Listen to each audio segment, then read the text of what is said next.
and I was able to go to.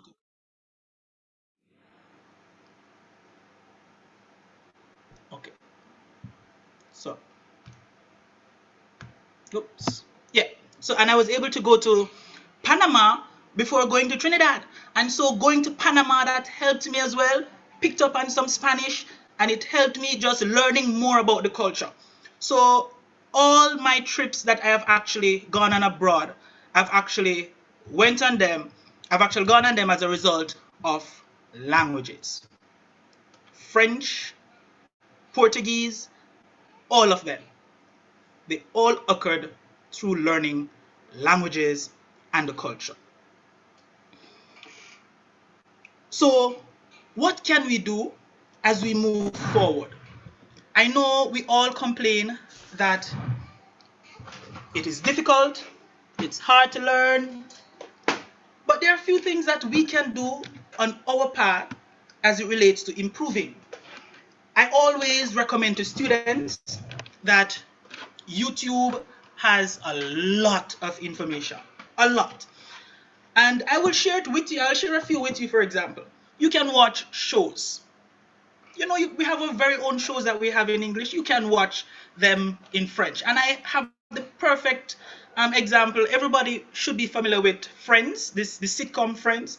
There's like a French version of it called Extra French on YouTube. You can find it. It starts off very easy French for you, and it will gradually increase for you as the seasons go up. So that's a good way to start learning French. Extra French, it is called on YouTube. Start from season 1, episode 1, and you work your way. The language is very basic and it works its way up for you. Um, there's also French with Alexa. Now, she is a grammarian, so she teaches you the grammatical aspect of the language. So that as well can help you. There are so many other things that we could do, but I mean, best way to start out is by watching movies, the things that we love in French. And as very simple as this, you might find changing the setting in your devices, be it a tablet, a phone, to French. Just by changing the setting can help you navigate as well, learning the language. And so these are just some tips I want to leave with you as you seriously consider learning French, moving forward with French. I thank you.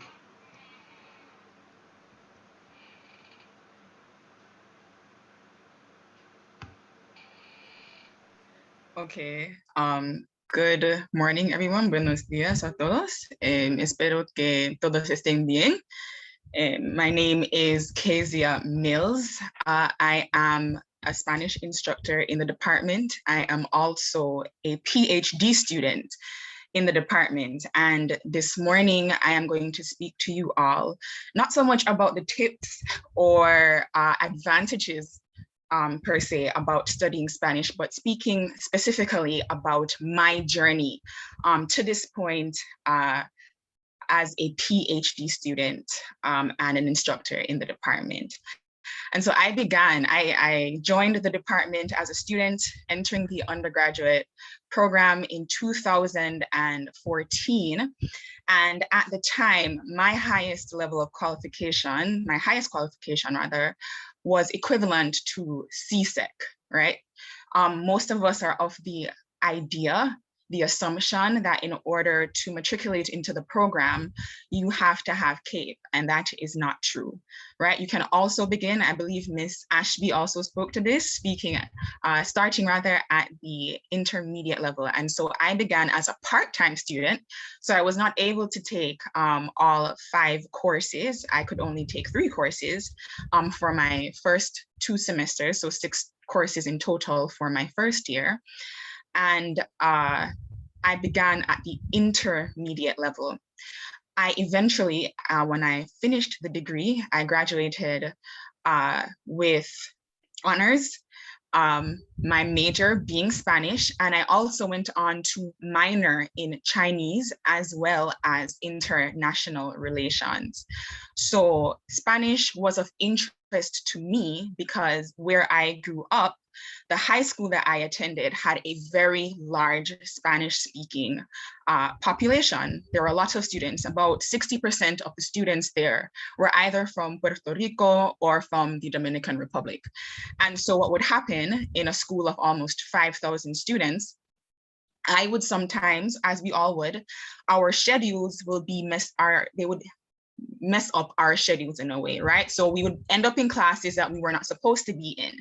And because the school was known for having such a large Spanish-speaking population, very often there were classes for students who were just coming to the country for the first time and only spoke Spanish.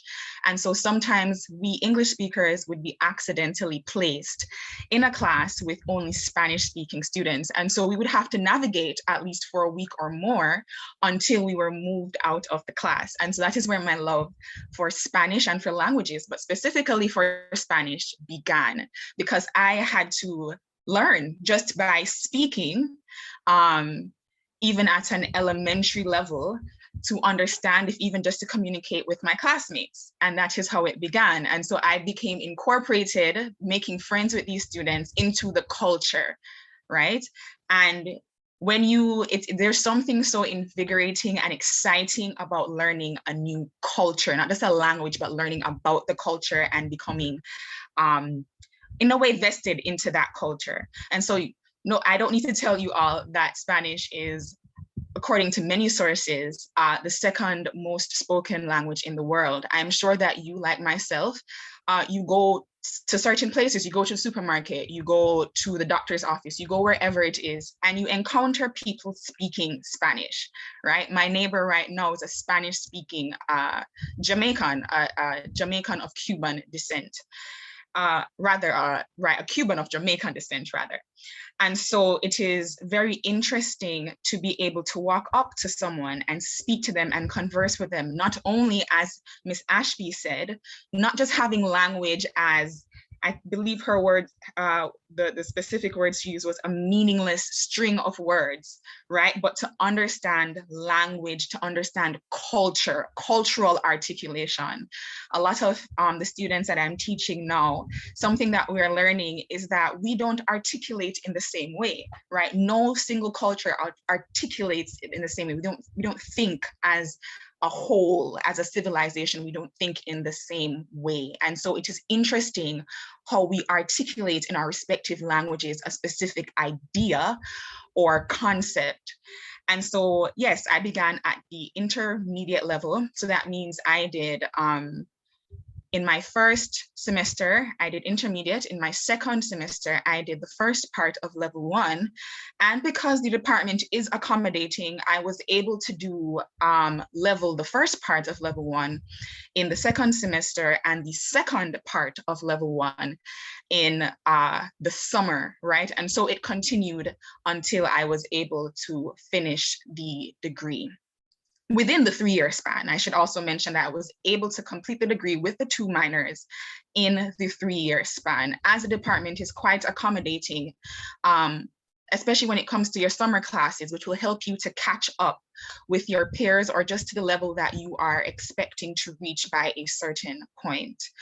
As a PhD student, and this is what I want to speak to us about, because we have to be realistic about why we pursue education, why we pursue higher education, to be specific.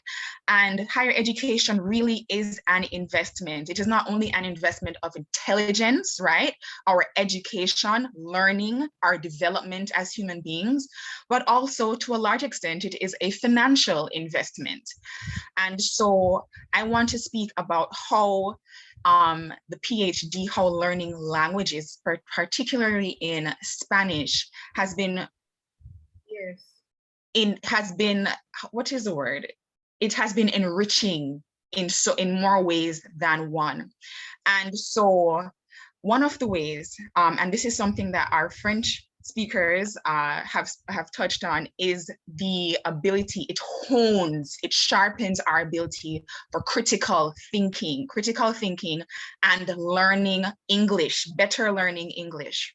So for example, I find that as a PhD student, delving deep into academic scholarship, into critical literature and theories, as Ms. Zaini touched on, particularly in regards to French, I come across a lot of French theories and scholars, right? And it is one thing to read about a particular theory or idea, a concept, a theoretical or critical theory or concept in English, as it is translated. It is an entirely different thing to read it in the original language, whether it is Spanish, French, whichever language it is. And so it helps you not only to realize where languages overlap, right? Especially when they're Romance languages that are rooted in Latin and so on. But it helps us to understand, especially for someone like me who's focusing on Afro-Hispanic literature, to make the connection between diaspora, different zones of diaspora, regardless of the language. For example, I am studying the literature of an Afro-Ecuadorian woman writer. And for example, looking at the ways in which she uses folklore, right? The way she uses folklore to speak, in one case, one of my chapters, about the environment and how they use folkloric creatures. And one of the things I realized is even in a marginalized community of the African diaspora in Ecuador, you find things like Anansi stories, right? We find equivalents to River Muma. We find that there are so many things, so many cultural artifacts and vestiges that we share together.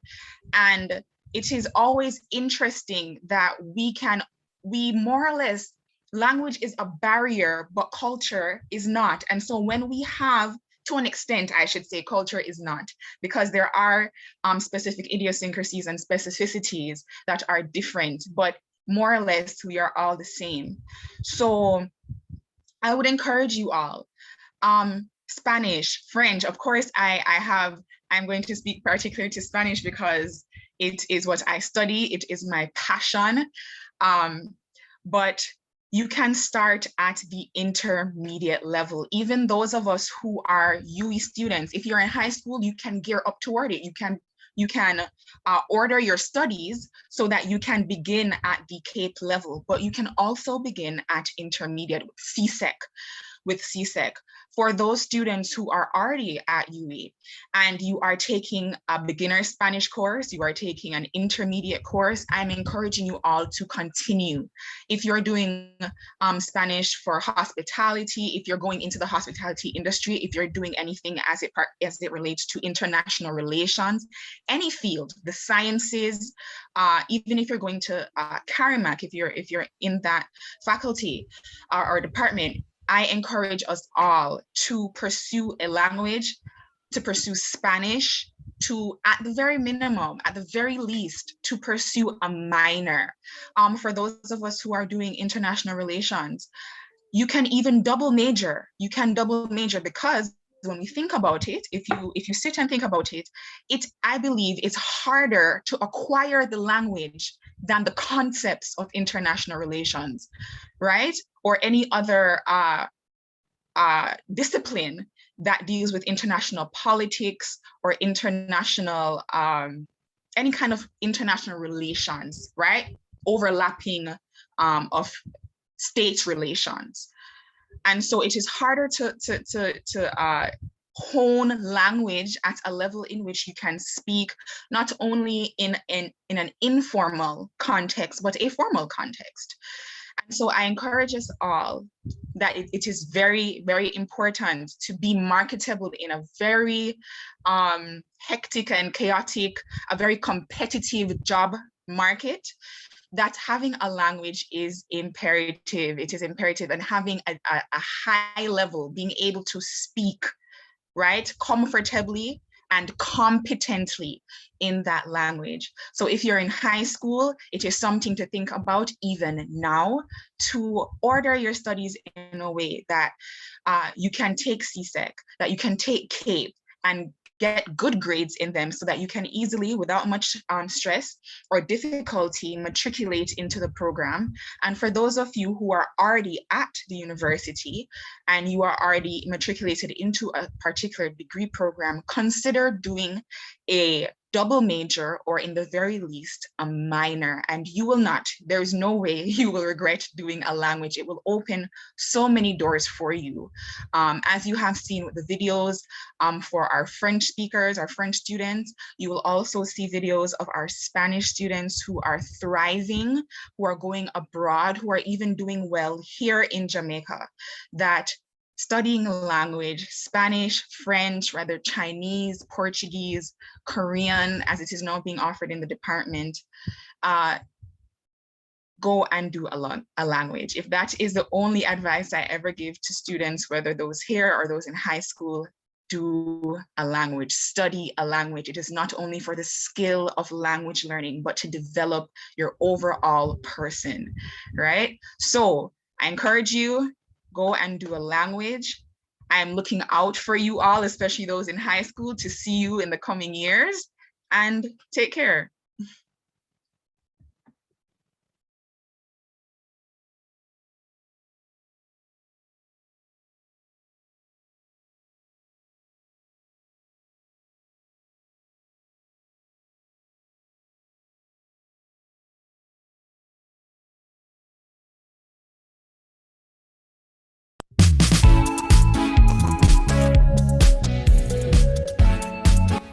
Hi everyone, my name is Adrian Lindsay and I am a past student and former foreign language instructor of the Department of Modern Languages and Literatures at UWI.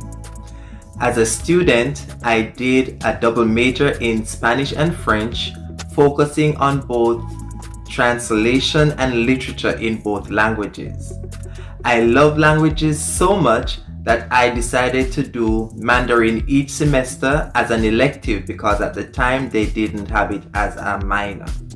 I was an active member of French club, Spanish club, and Chinese club, among other clubs at the university. I received the Bridget Jones and William Mailer bursary for outstanding French language students twice, and I also received the award for outstanding academic performance in Chinese language 3 times. As a result of studying these languages, so many doors of opportunities were open to me to study and or work overseas in countries such as France, Colombia, and China. At the end of my first year, I received a scholarship to study in China on a summer program. And for me, that was a great opportunity to experience the language and the culture firsthand, to know whether or not I would be able to study or work there in the future on a more long-term basis. It was a great opportunity for me to share my knowledge and experience with my fellow countrymates and also the international students who were enrolled in the department. The time I spent with the Department of Modern Languages and Literatures at UWI has indeed helped to mold me into the versatile teacher, coordinator, researcher, translator, and interpreter that I am today. Thank you.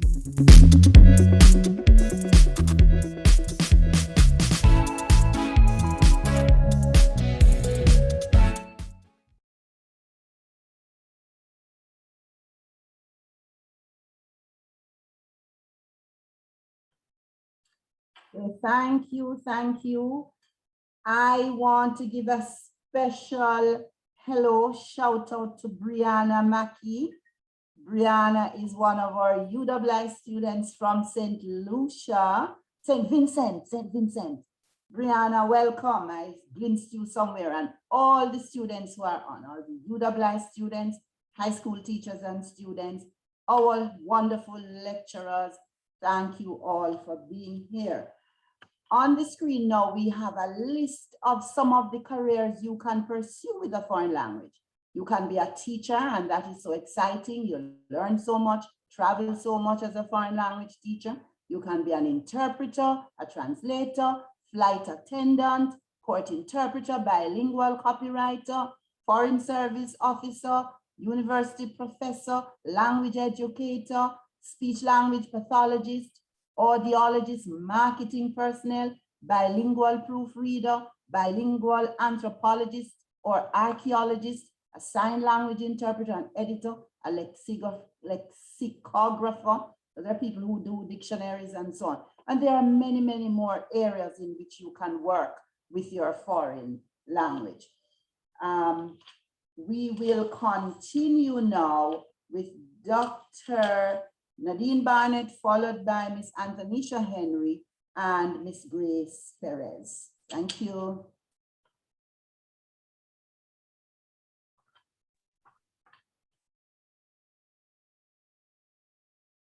Buenos días a todos. ¿Cómo están? Espero que todo el mundo esté bien. I am so excited to be here this morning and I feel like I'm going to explode, but I will not. Most of my colleagues have spoken already about so many things. So I will just add, you're hearing me? Yes. I won't take up too much time because much has been said already. But Spanish is my heartbeat. The Spanish language is, I love languages in general, but Spanish is my heartbeat. And there are so many reasons for doing a foreign language, and I must be biased towards Spanish. Let's just go through some of the reasons, and I won't tarry on them because a lot has been said already in terms of reasons.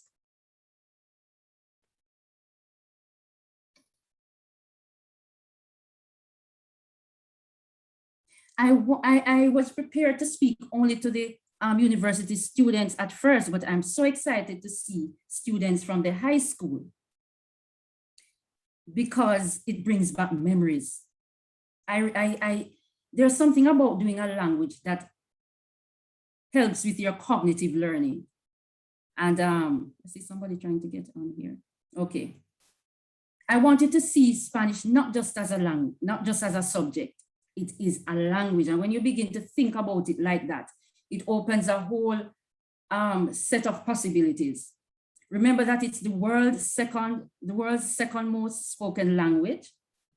And it provides a competitive edge in career choices because one is able to communicate in a foreign language. It can help you to land your dream job. It can cause employers to choose you over somebody else who does not have a foreign language. It opens up another culture to you. You can enjoy amazing books, films, etc. And of course, we have all said that it trains your brain to perform better. It even stems off Alzheimer's and so many other diseases for a longer period over somebody who does not have a foreign language. Of course, you make new friends in a different language, in a foreign language. You understand the lyrics in that song that you can't stop listening to. Remember the Despacito from some summers ago that everybody was singing? It's your getaway to all other Romance languages, and it improves your English. And I can remember distinctly when I was in grade 9 in high school. In grade 9 in high school, I just could not get a particular tense. I mean, I didn't understand it in English, but as I did it in Spanish, it was a simple tense. It was a perfect tense at the time. And I had an moment when I realized, oh, it's the same tense. So it really helps you to navigate other languages, and it prepares you for opportunities to study abroad. It opens up a whole world of travel for you. I've been to Cuba, even here at the university. Mr. Martinez and I took some students to Cuba, some university students to Cuba, and it changed their lives. 2 days in a Spanish-speaking country and your life changes. Trust me on that one. I see 1 or 2 past students here in the list. I can't see everybody right now. Georgiana, hello. And I see some other students, but embrace the language. Embrace the language. Don't just see it as a subject. And there are opportunities. Those of you who are in the high schools, embrace the language from now, because you're setting a foundation that's very important to the future. Those of you who are at the UA, I know that you're doing Spanish for so many reasons, whether to replace a foundation course or as a free elective, or as you did it in high school and you liked it, and you know, you think you might be able to do it and pass it over another course in that other faculty, or your department is saying that you must do it. For whatever reason you're doing it, do not stop at that one course. See how far you can go. And I will end with talking about a past student of mine, Romaine. Romaine started with basic Spanish. Started with basic Spanish when we used to offer basic Spanish as far away as when 2015. But he started with basic Spanish, went to beginner Spanish, then he did intermediate Spanish. At that time, intermediate 2 did not even exist. He jumped from intermediate Spanish to level 1, span 1001, and he continued and he worked hard. And he went as far as, I believe, the 3rd year Spanish. And he took one of the opportunities that is in the department to go to Colombia to teach English. He took that opportunity. He went there and he is so fluent now and traveling the world and living in Colombia. So there are opportunities when you do a foreign language, in particular Spanish. And it is such a privilege. So many persons are after me now to say, oh, I wish I had done Spanish when I was in high school, or they have some other reason why they didn't do it. And at the age of 50, 60, 70, 80, 90 now want to do it. So you embrace the opportunity to do the language now. Okay? These are my few words for now.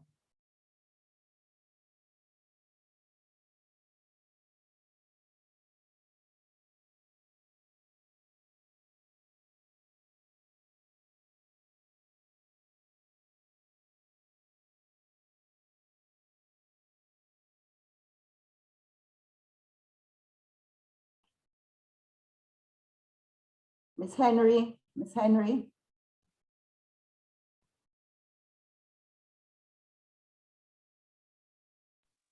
Hola, buenos días. See, I'm here. The internet was a little shaky, I'm sorry. So it wouldn't allow me. Buenos días a todos. Salut, bonjour. Guys, a lot has been said already, and we're sharing pretty much the similar information, but I'm going to just run through a few facts with you now. You can have some more pointed information on what we're talking about. I'm also hoping that you will participate with me to run through this really very quickly. So let's see. I'm asking you a couple questions, and so feel free to open your microphones and respond, or you can type in the chat that I may see. Bueno? Okay. So firstly, I'll leave you with this quote. Says, a learned man is one who possesses knowledge of encyclopedic dimensions. So think about that as we go through our slides here. Now, if the following is true, I'd like you to respond verdadero. And if it is false, then falso. That's the question. Es falso o es verdadero? I'm looking out for you to type in the chat, or for somebody to open your microphone and respond. Falso. So tell me. Falso. Falso. Es falso. See, that is correct, because see, so only 5.6% of the world's population speaks English. Next. Is it easy for country officials to operate without knowing a language other than their native tongue? Would we say falso or verdadero? Verdadero. You think that's true? Falso. Well, Falso. it's falso. It's Falso. not true. Falso. right. That is not true. Because in order for us to have effective communication, especially since the world we consider now to be a global stage, it is of utmost importance that all parties would speak at least one other language other than their native tongue. And this helps us with negotiations. It helps us with negotiations in different aspects, with trade negotiations, with economic negotiations, with negotiations of law, and so on. And also to note, it's that the Pope, he tweets in 9 languages. So all that information that he has to share with us is dispersed in 9 languages, and Spanish has the most followers, his Spanish Twitter account. Next, es falso o verdadero que it's possible to work in sales without knowing a foreign language. Would we say that's true or false?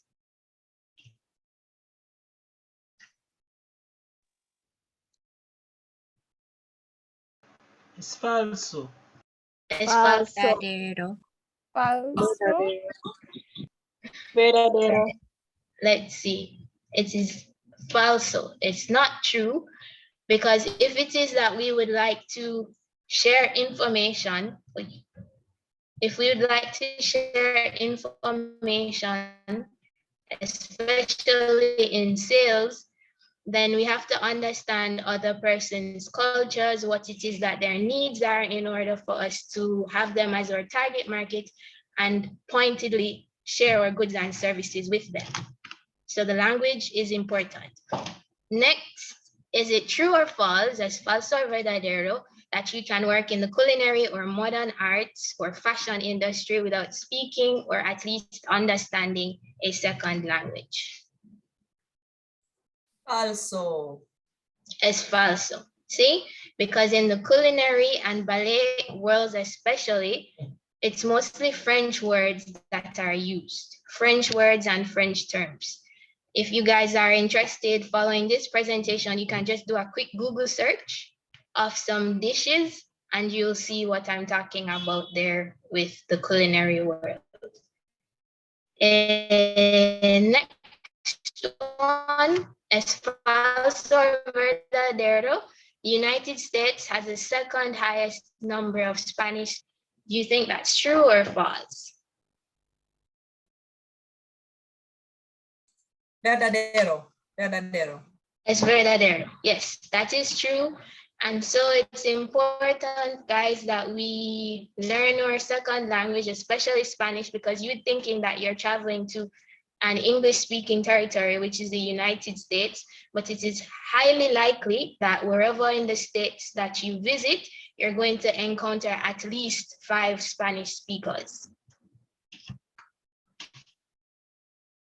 Next, 40% of English words come from Spanish. Do you think that could be true? And approximately 30% of English words come from French. You think those statements are true? Verdadero. Son verdaderos. Sí. So this is to say to us that learning a second language, having a foreign language, that it increases our cognitive skills. We develop our reasoning abilities, and I'm sure you heard Dr. Barnett mention just now about the fact that studying the foreign language can prevent Alzheimer's, and that's because in learning a language, it's a continuous process, so it develops your memory, which is something you use on a daily basis. And also, just an interesting fact, people who speak Chinese use both sides of their brain, while English speakers, so those of us, you who are solely native English speakers, use only the left side of your brain. So this tells you all of what I've shared, that whether it is that you decide to have just simple travel, whether it is that you decide to work in politics, international affairs, whether it is that you decide to become an attorney, if you're a chef, whatever it is, there is nothing that you can do, nowhere that you can go to escape using a foreign or a second language. So in order for you to do that, Bienvenidos to our Department of Modern Languages, and we look forward to seeing you.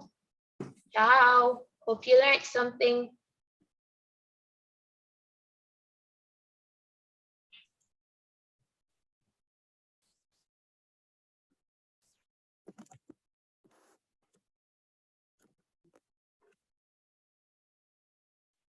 Go ahead, Ms. Perez. Konnichiwa, minasan konnichiwa. I am Grace Perez, and I'm one of the department's 2 Japanese language instructors. As you have heard from everybody else, there are many, many benefits to learning a language. And I'd say that all of those benefits apply to Japanese as well. I'm going to be talking specifically about the benefits to Japanese, of course. So most of you, I think definitely a lot of our high school students are already exposed to various aspects of Japanese culture, such as anime, karaoke, manga, and so forth. And I'd say that studying Japanese is a good way to get a better understanding of the cultures that you already love. It will take some time, but if you study Japanese, if you start now, eventually you'll be able to watch anime without the subtitles. It will take a while, but you will be able to do it. And I think that's the goal of many of the students who start studying Japanese here at the University of the West Indies in our department. Japan has a very rich culture, and it is different from everything that we are used to. And that's what makes Japanese, the culture and the language, so very interesting. Japanese language is very different from English in that it opens up your mind to a whole new way of thinking. And that's what a lot of my other colleagues spoke about. Prof said it makes you brighter, and it really does, because you have to think in a totally different way. And it causes you to think, opens your mind, opens up your mind and allows you to think differently. So for example, in Japanese, the grammatical structure is very different from English. The verbs come at the end of the sentence. So you would have to wait to listen to the end before you know what verb is involved and whether the action is already in progress, or if it's about to happen, or if it won't happen at all. So you have to wait to the end of the sentence to know what's happening. And that's very different from how it is in English. Japanese, for example, doesn't have plurals. And one might think that without plural tense, you wouldn't be able to say, how many units of whatever is involved. And that should be confusing, but it really isn't that confusing. You get used to it. Once you speak Japanese, you get used to things like that, and you're able to understand. The writing system is also very interesting. You will probably note that some members of the room, some people in the room now have their names written in Japanese. Some of my first year Japanese students here have their names written in Japanese. The writing system is very different from anything that you're used to. And once you start learning it in the beginner's class, for example, we just started learning kanji, which is a writing system that originates in China. And I must admit that not all of the students are excited about entering the new world that this will open up for them. But everyone will agree that it's very interesting, and it has given them a new perspective. Once you understand the characters, the elements that comprise them, you're actually able to look at some character that you've never seen before, and you're able to take a good guess at what it could possibly mean. The writing system, to be honest, is the most challenging aspect of it for most of our students, most of you. And because we're aware of the challenges involved, we try to make the class as interesting and engaging as possible. So the Japanese classes, and I'm sure it's the same for all the other language classes here in the department, are student focused. So we focus on developing you. We focus on having you constantly engaged in activities that have you always talking, listening, reading. And I know that anime is the draw for a lot of you. So I try to incorporate a lot of anime in the sessions. Well, we don't actually sit down and watch anime in all classes for sure, but definitely try to engage you by incorporating anime. And in the beginners class, we have what's known as Fun Fridays, where we do gaming and other activities to keep you engaged. Tomorrow, for example, because it's around Halloween time, we will watch and discuss an animated Japanese dubbed story. And yes, we have similar stories. So there are Japanese stories that I read that remind me as well of stories like Jamaican stories like River Muma and so on. So I tried to keep it very fun and engaging. And in the more advanced classes, we have Fun Friday as well, but it's a bit different in that the students will actually do the presentations, and the students get to present on whatever aspect of Japanese culture that they find interesting. And it's always very, very interesting for me as well, because despite the fact that I've been studying Japanese for a long time and I lived in Japan for a long time, every Friday, I look forward to every Friday because I always learn something new. So the classes are fun, we learn from each other and we have a great time. Students pursuing the minor in Japanese are required to do 6 Japanese language courses and 1 history course. The minor in Japanese will set you on a path that will lead to lots of exciting opportunities. For people who, well, there are some students who are a little bit daunted by the writing system, but I definitely encourage you, once you get over that, you'll definitely enjoy the language. It will open up a whole new world. I think the common thread in all the presentations, that the language will open up a whole new world for you, right? At the end of the Japanese minor, you'll have options such as teaching in Japan, the Japan Exchange program, Japan Exchange Teachers Program rather, is available once. Well, you don't have to have a minor, you don't have to minor in Japanese to participate in the JET program, but it gives you a distinct advantage. And once you're there, you'll be teaching English in Japan alongside Japanese teacher. You'll be an assistant English teacher. And for one thing, you make a lot more money than you'd make in any entry-level position here in Jamaica. But separate and aside from the money, it's just an opportunity to have a life-changing experience. For me, it was a life-changing experience in a country where you're totally immersed in the culture and you get to learn something new every day. For the entire time that I stayed in Japan, I was almost every day saying, wow, I just couldn't get over the way how they do stuff. Almost every day you have the thought, I didn't know things could be done like this. Or you might think, well, I'm not really doing that one. There's obviously some aspects of the culture. For example, for me, the one thing that I just couldn't get into was the communal bathing. That just wasn't for me. And then again, you have students, because I have a student right now, a past student of mine right now, who's in Japan right now, and he enjoys that very much. For me, I just don't want to get into a bath with a bunch of strangers, but it works for some people and they enjoy. But the point that I'm trying to make though is that the experience in Japan really allowed me to open my mind to new things, in the sense that whatever you think about doing here, the way how we do it here in Jamaica or here in the West, they do it differently. Whether it's, just simple like eating with chopsticks versus with a fork, or the writing system, reading from, left to right versus right to left, reading in rows versus down in columns. Everything that you can think of is very different. And that is what caused you to, that is what opens up your mind and give you this new experience that is always very, very exciting.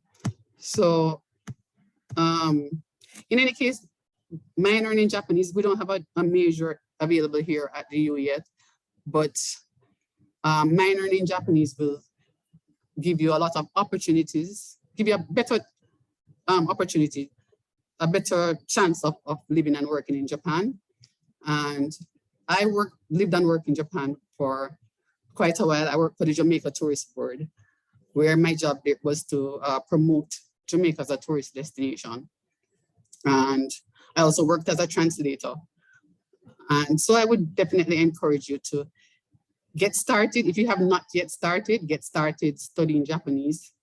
And if you have already started, I encourage you to continue to, as far as you can take it, do the minor, because there is a lot to be gained from it, right? I thank you very much. Arigatou gozaimasu.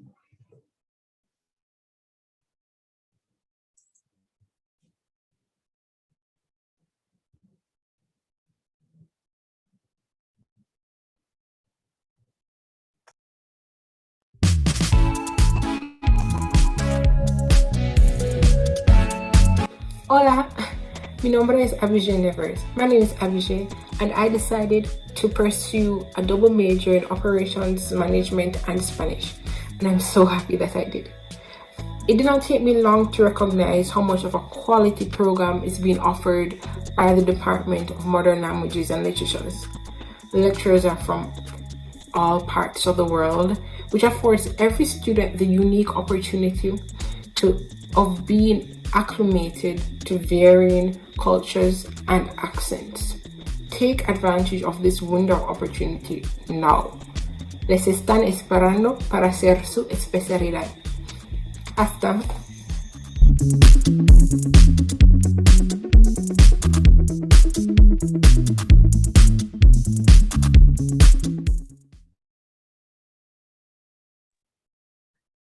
I'd like to invite Dr. Fong, Chinese director of the Confucius Institute, to say a few brief words about studying Chinese at UM, studying China too.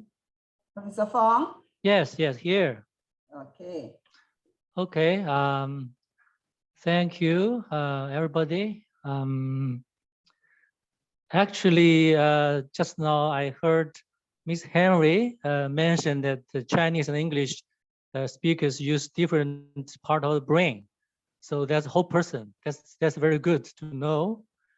And also I admire Miss Mills, who mentioned she took challenges doing Chinese, right? And also also Andrew, speaking from China. Yes, and I know him for a long time already. All right, why Chinese? Actually, just now Grace explained the difference between English and Japanese, and also mentioned that the Chinese and Japanese share something in common. All right, let's look at this first. So look at the both part. So if you look at the both words, you can see that if you do translation, if you see the difference between two languages, you can see that's the real translation.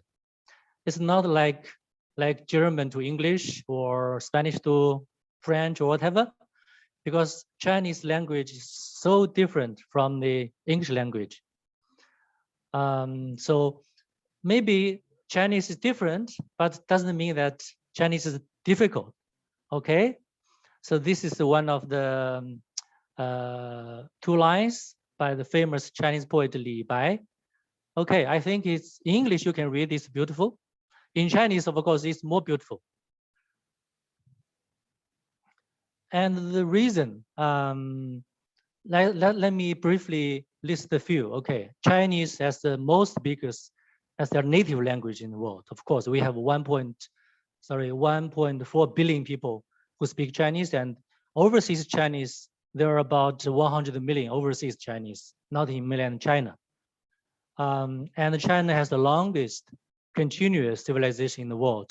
Yeah, because of the Chinese written language, you can see that that written language, we can read the language, the written scripts, like even they were recorded like 2,000 years ago without problem. But how can you read any other languages that was recorded like 1,000 years ago? It's difficult. But the Chinese, yeah, we carry that on. Okay. And China manufactures almost everything in the world. You can see, yes, we are the biggest, largest factory.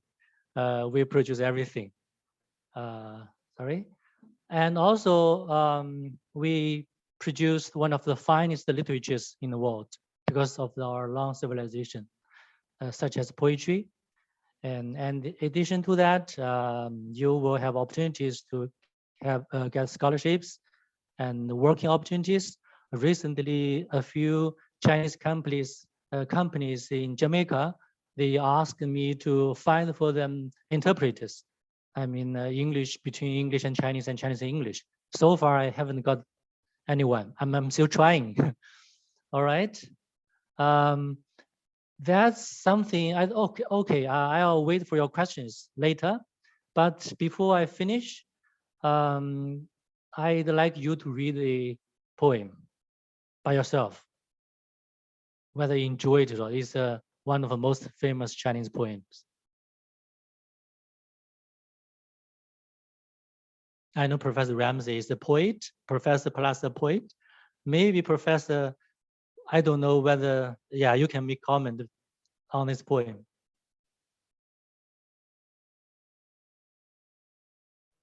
You want me to read it? Please, thank you. While my hair was still cut straight across my forehead, I played about the front gate pulling floors. You came by on bamboo stilts playing horse. You walked about my seat playing with blue plums, and we went on living in the village of Chokan. Two small people without dislike or suspicion. At 14, I married my lord, you. I never laughed, being bashful. Lowering my head, I looked at the wall. Called to 1,000 times, I never looked back. Okay, some more, 2 more pages, not too long. At 15, I stopped scowling. I desired my dust to be mingled with yours forever and forever and forever. Why should I climb the lookout? At 16, you departed. You went into far Kuten by the river of swirling eddies, and you have been gone 5 months. The monkeys make sorrowful noise overhead. Last page. Oh, you dragged your feet when you went out. By the gate now the moss is grown, the different mosses, too deep to clear them away. The leaves fall early this autumn in wind. The paired butterflies are already yellow with August. Over the grass in the west garden, they hurt me. I grow older.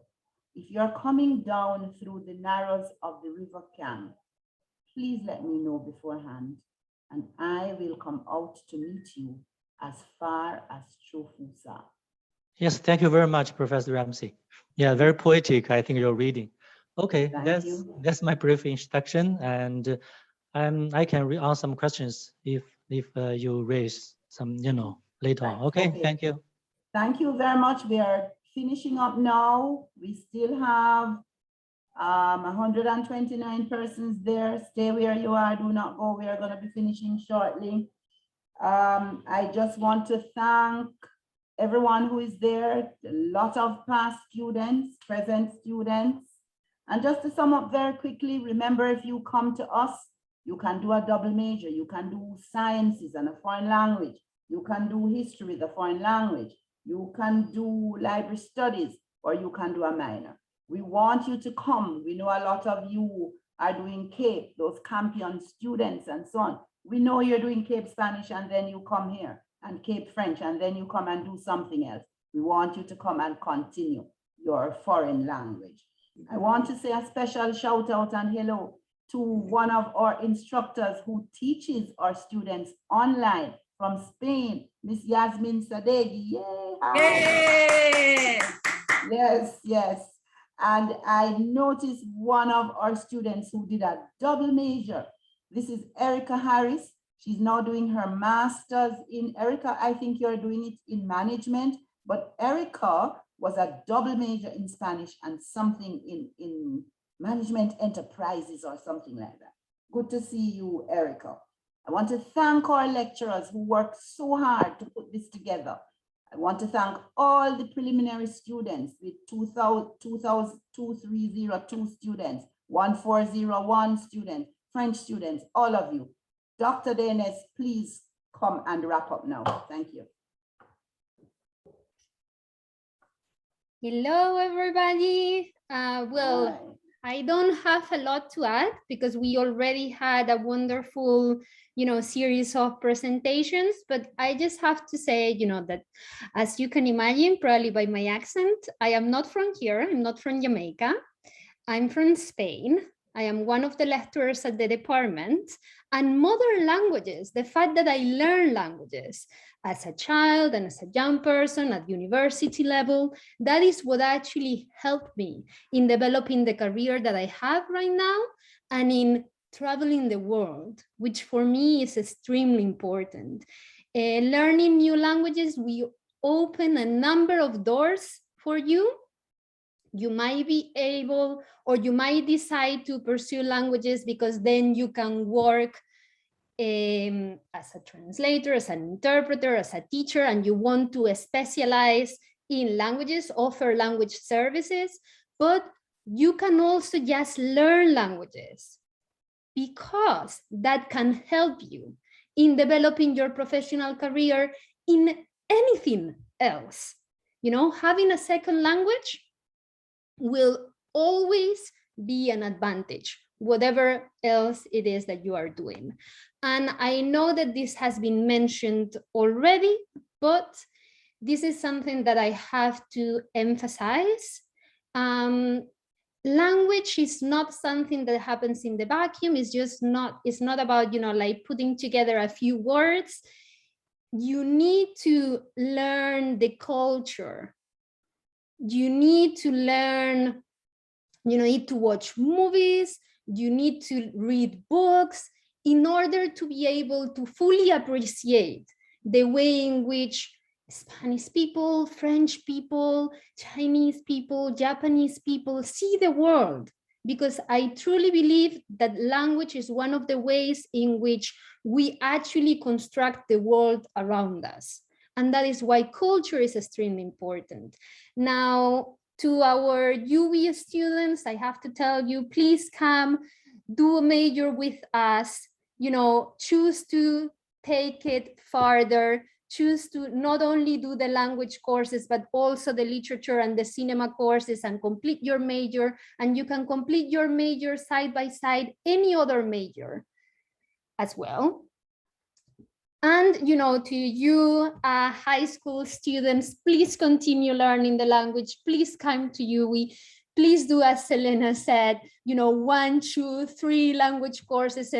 And as soon as you do 1, 2, 3, you will realize that you love it and you will decide to do a major with us because we deserve it and you deserve it. It's going to, help you in your life.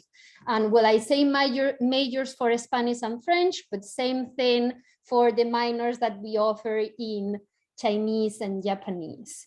Those will open so many doors for you. So come and join us in the Department of Modern Languages.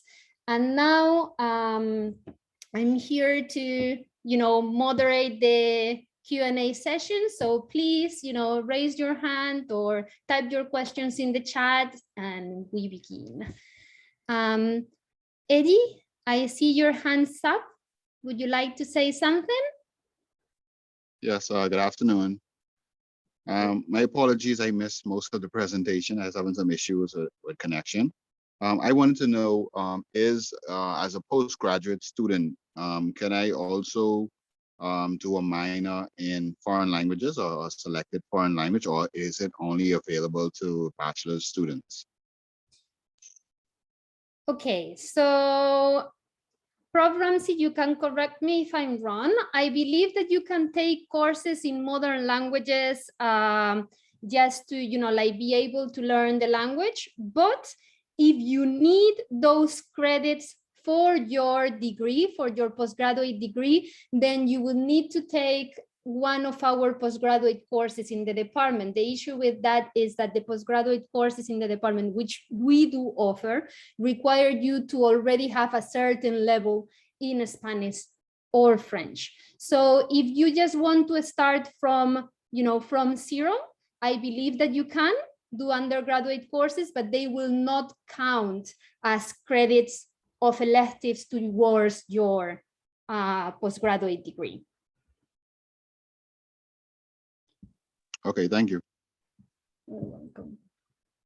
We do have, if you do have Spanish or French, we do have 2 MA programs in the department. One is in translation studies. The other one is in languages, literatures, and film studies.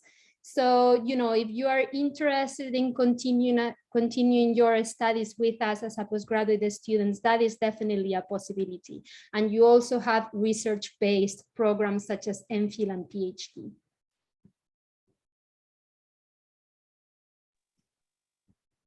Any other questions? And, just to say, Eddie, that Prof. Ramsey is typing in the chat that yes, of course, you can audit the courses and you can do any course as a UE student. So as I mentioned, if it's about learning the language, you can definitely join the course. But I know from experience, like with students coming like in exchange programs, they do take courses from the MA in translation. In order to use those credits as an elective for their own program, it needs to be a credit, it needs to be a course in the postgraduate program. But if it's about learning the language, you are more than welcome to take any courses as a UE student, yes.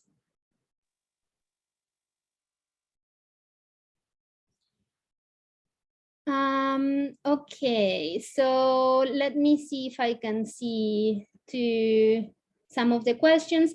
Are there any trips to Japan if you minor in Japanese? Grace, you can take this one. I know that you have the possibility of going to Japan, as Grace mentioned, as like teaching assistant, but any other options, Grace? And another option is you can go on the exchange program to Tokyo University. And so you'd register here at UE, and then you do courses at Tokyo and then come back. So that is one option. In terms of a trip, there are no trips per se, but you could choose to study at Tokyo. And the other question, can I do a minor even though I'm a part of a different faculty? Oh, definitely yes. And you need JAPA 1001 and 1002 in the first year, then 2001, 2002 in the second year, and then 3001 and 3002. So Giovanni-san, if you want to minor in Japanese, you're starting now, yeah, you're situated well to do the minor in Japanese. And also a history course, sorry. So 6 Japanese courses and a history course. And Grace, do you have any Japanese courses offered in the summer? They're also asking that. No, we don't have, we usually don't have Japanese course in the summer. If we have, we usually need, I think it's 10 students minimum to have a Japanese course. We'd only do 1001 in the summer anyway. So Giovanni-san, you're doing it 1001 now. Oh, we'd only do 1002 in the summer. And you're doing 1001 now. So you'd do 1002 next semester, you would need it. But when we do have a summer course, it would be 1002. And we'd only do it if we have more than 10 students, and we usually don't. And another question, when can you go to study at Tokyo University? All right, so the International Student Office, I can give you all the details about that. I'll send you the documents and stuff, but the ISO has all the application forms, and they're on hold now because of COVID, but I think they're looking to start in April. But yeah, so let me get more information on that. I'm not sure what is this exact status now because of COVID, but they would start in April normally. So who is asking? I think they would need to look at going next April. I think it was 20 Chantal that asked about Docker Chantal, University. okay, right. So yes, I'll talk to you more about it in class, Chantal. Okay, excellent. Now I am seeing a couple of questions for Chinese. So Dr. Fan, if you would like to answer, is the Chinese club still active? Do you have any study abroad programs to China? And do you have any summer courses in Chinese? Okay, so the first question, because of the pandemic, like we stopped all the club activities. So these all activities, you know, are expected to resume next semester. Let's see, let's hope for the best by, you know, what's going to happen, okay? But we did some online activities like competitions of poetry reading and you know, reciting something. Yes. So let's hope for next semester. We hope to resume. And the programs study in China. Yes, we have quite a variety of these programs. We have the government scholarships like offered by the Chinese embassy. Like you can go to China to study different disciplines like scientific engineering, and you don't need to study Chinese in Jamaica. You can apply if you have a basic knowledge. Is of course it's you will be favored. And for the language and program, of course, if you want to apply for a master's or some teachers training program in China, you have to pass the Chinese proficiency test level 4 at least. The highest level is level 6. So if you have that certificate, a lot of programs waiting for you. And what the third question? Do you have any summer courses in Chinese? Yeah, summer courses because you know, normally during the summertime, all the Chinese lecturers return to China for holiday. So normally we do not have. We hope to have, if there are teachers or instructors, local teachers for Chinese, this day, maybe in the future, next year, we will offer summer courses in Chinese. Okay, thank you. Thank you, Dr. Fan. I have to say that the French lecturers are being very active in the chat, so they're actually answering the questions there. But if Dr. Sevayer or Ms. Asby want to, you know, like mention anything else about French, you can take the floor. I would like to, Dr. Ines Anton. Merci, gracias. There have been questions about what we offer in the summer in French. So to facilitate the transition from preliminary level to the bachelor's degree level, we do offer 2 courses in the summer. The first is French 1010, Intermediate French 2. So if you start from beginners, you can do beginners French in the first semester, Intermediate 1 in the second semester, and then you can do French 1010, Intermediate 2 in the summer. And then you can join the rest of your peers in the first year of the degree program after that. For those of you who are coming in with CSEC, you can do French 1000 in the first semester, French 1010 in second semester, and then in the summer we offer French 1199, which is a 6-credit course that covers the first year of the bachelor's degree. So if you do that in the summer, then you can go into the second year of the degree program after doing that in the summer. So that way you don't have to spend, maybe if you start from beginners, you might have to spend 1 extra year. If you start from intermediate, you wouldn't have to spend any extra time at the university. You just have to do that summer course. Now the caveat is that we require at least 10 students registered in each of those courses for them to come off in the summer. So from now, start planning your summer, start planning what you're going to do, take the courses that you need to qualify, and set aside the funds to pay for summer school because it does come at an additional cost. So prepare yourselves from now. It's a great time. It's like summer immersion because you do French every single day for a couple hours every day. So it's really accelerated learning. As I said in my presentation, I did the summer course. I did the equivalent of Friend 1199, and I had a great time, and I was able to go into the second year in my second year of study. If there are any other questions about French courses, I'd be happy to answer them now before I give the floor to someone else. Anybody?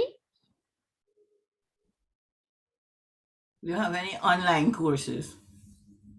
Do you teach Chinese or Japanese online?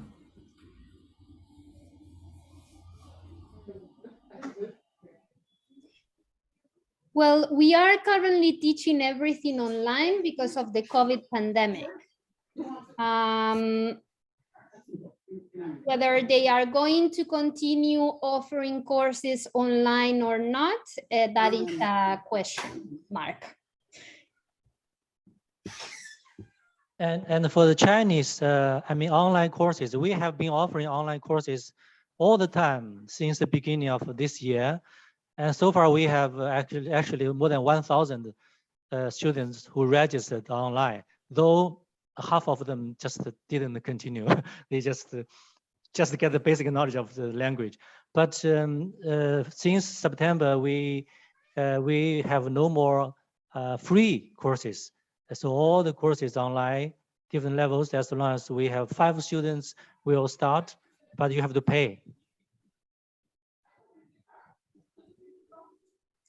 Okay, well, I wanted to say before I give the floor to somebody else, I just wanted to mention that, you know, we do have at least 2 fantastic examples of people that actually started with the intermediate courses, or as, you know, as Ms. Asby just said, like did the summer course and then became, you know, fell in love with the language, and they are actually now teaching it, because this is the case of Sayini, but it's also the case of Kaesia, who presented before in Spanish.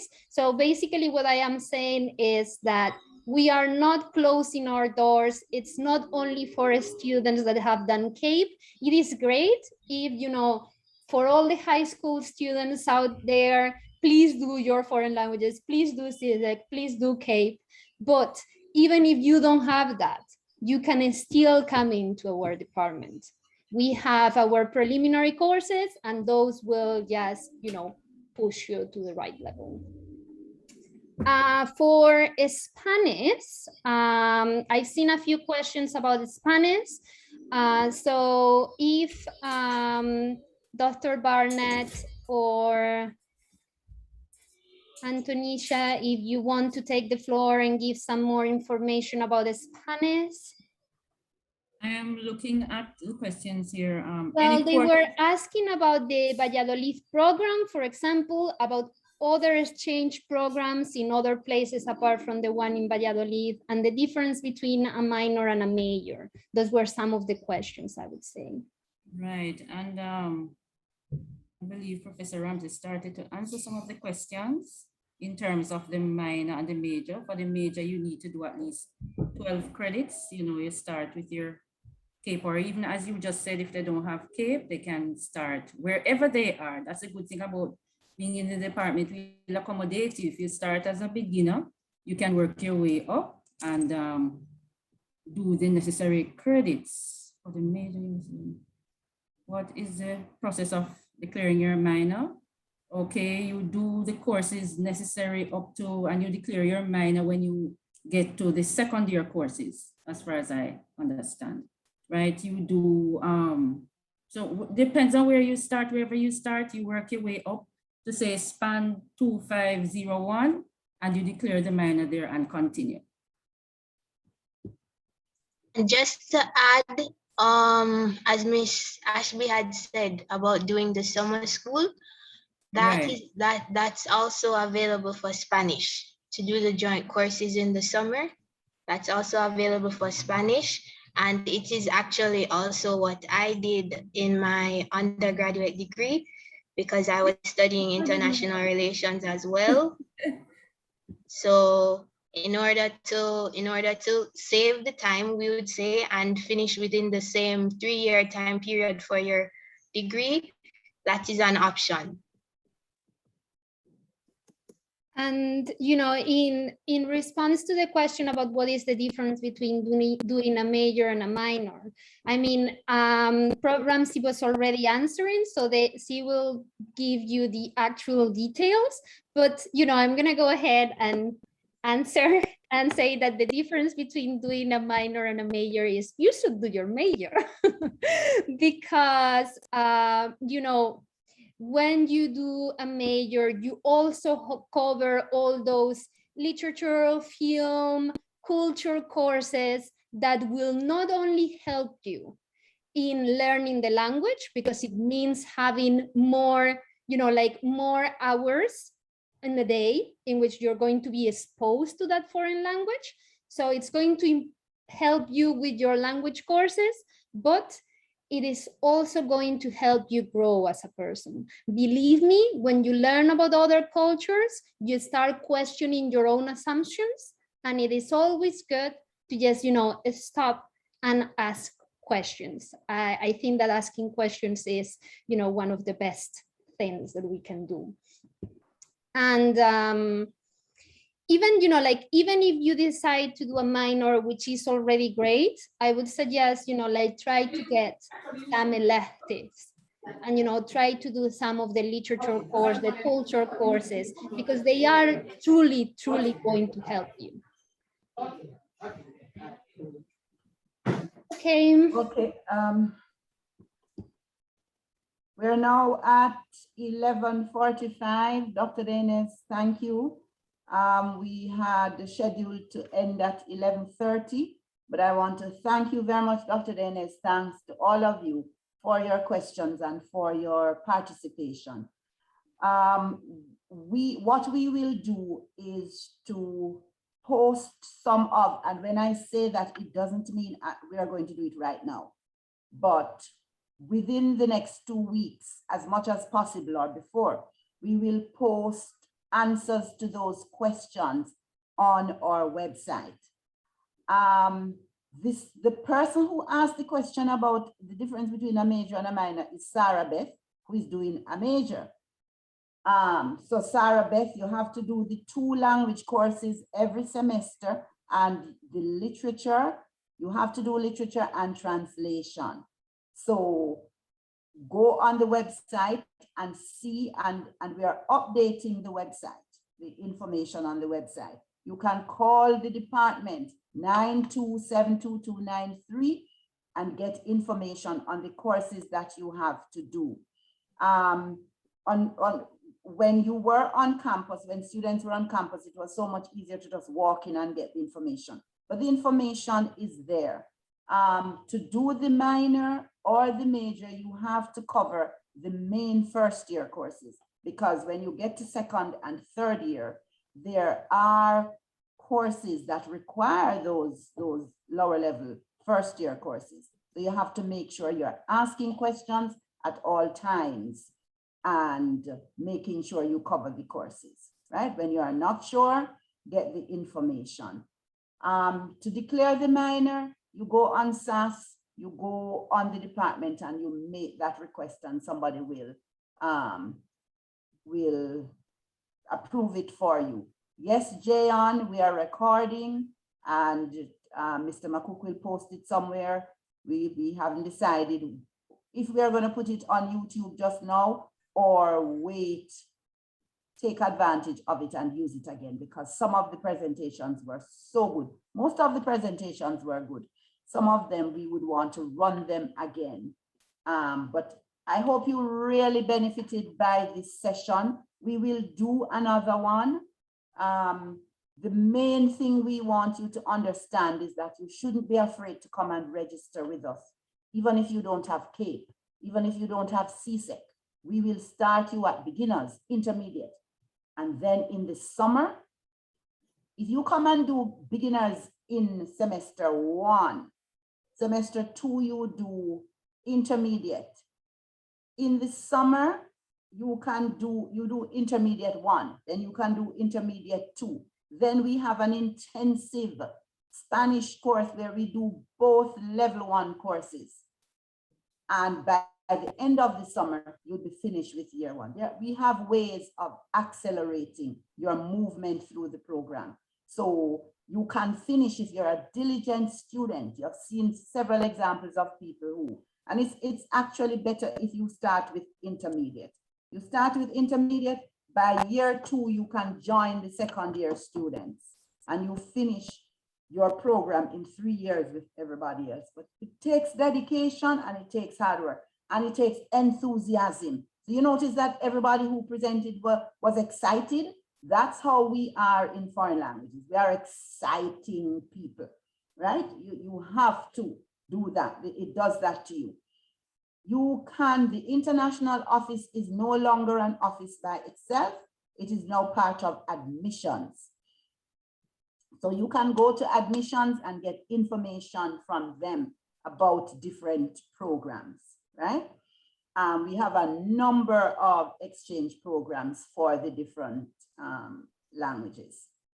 So join us. We will let you know when we have another, and the international office also has a website, and UWI has an interesting website where you can get information about different things. I read in the chat where somebody wrote, UWI is so nice. Of course UWI is nice. UWI is a great place to be. So all you high school students who are out there wondering where to go, UWI is the place to come and shine and to learn different languages. If you're a UWI student, I don't understand the question about the cost for Spanish and Japanese. Do you mean in the summer or when you just register for your courses? Isn't that so? When you've paid your UWI fees, you register for your courses. If you're doing it in the summer, it's a different matter. In the summer, you pay per credit. And I couldn't tell you that now because we don't know what happens from summer to summer. But all of you, go get your vaccination so we can come out face-to-face next year. When you are on the face-to-face experience on the campus is so different from when you're online. We try to do our best to make online classes exciting, but it's a world of difference with the clubs. I saw some of you asking about clubs and so on. It is far more exciting and interesting, the interaction, the vibes. So thank you all again.